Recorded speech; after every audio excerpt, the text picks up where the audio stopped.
नमस्कार, मैं हूं विजय और आप देख रहे हैं यूपी न्यूज। भारत की आर्थिक विकास दर इस साल की दूसरी तिमाही में धीमी हो गई है। सरकारी आंकड़ों के मुताबिक सितंबर तिमाही में जीडीपी यानी कि ग्रॉस डोमेस्टिक प्रोडक्ट ग्रोथ सिर्फ 5.4% रही, जो एक साल पहले के मुकाबले काफी कम है। पिछले साल की इसी तिमाही में ये 8.1% थी।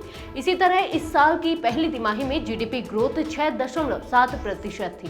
विशेषज्ञों का कहना है कि सुस्ती, कमजोर खपत और कुछ प्रमुख सेक्टर्स में बुरा मौसम जैसे बाढ़ की वजह से आई है। सितंबर तिमाही में जीडीपी ग्रोथ एक्सपर्ट्स के अनुमान से भी कम रही। पहले ही कहा जा रहा था कि खपत में गिरावट के कारण जीडीपी ग्रोथ कम होगी, लेकिन ये उनके अनुमान से भी कम रही। ज्यादातर एक्सपर्ट्स ने 6 से 6.5% के बीच ग्रोथ का अनुमान लगाया था, जबकि आरबीआई ने 7% का अनुमान जताया था।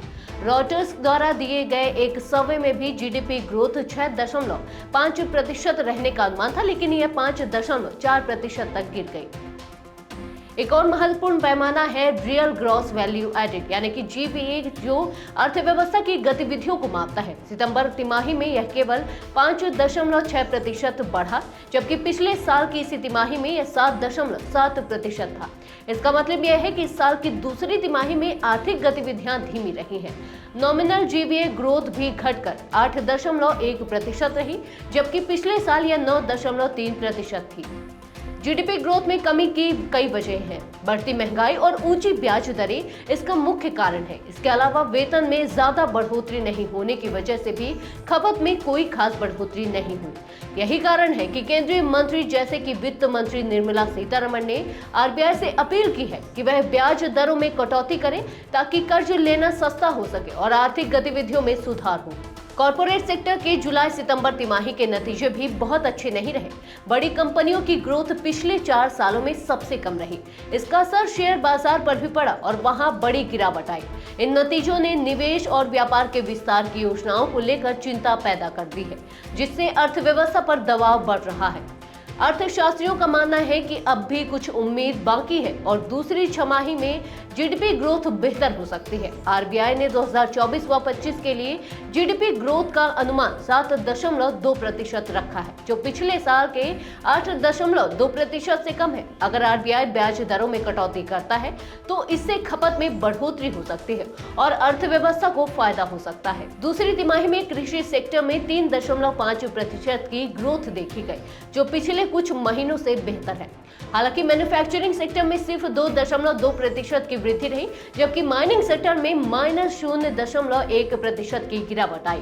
कंस्ट्रक्शन सेक्टर में स्टील की खपत में 7.7% की वृद्धि हुई, जबकि सर्विसेज सेक्टर में 7.1% की अच्छी ग्रोथ रही। कॉर्पोरेट सेक्टर में भी इनकम कम हुई है। बड़ी कंपनियों ने जुलाई सितंबर के लिए अपने सबसे कमजोर नतीजे दिए हैं। इससे व्यापार के विस्तार और निवेश के बारे में चिंता बढ़ गई है, जो अर्थव्यवस्था के लिए अच्छा संकेत नहीं है। इन चुनौतियों के बावजूद आरबीआई ने वित्त वर्ष 2024 व 25 के लिए जीडीपी ग्रोथ का अनुमान 7.2% रखा है। हालांकि आरबीआई ने अपनी रेपो दर को 6.50% पर स्थिर रखा है, जो मुद्रास्फीति के दबावों को देखते हुए सावधानी का संकेत है।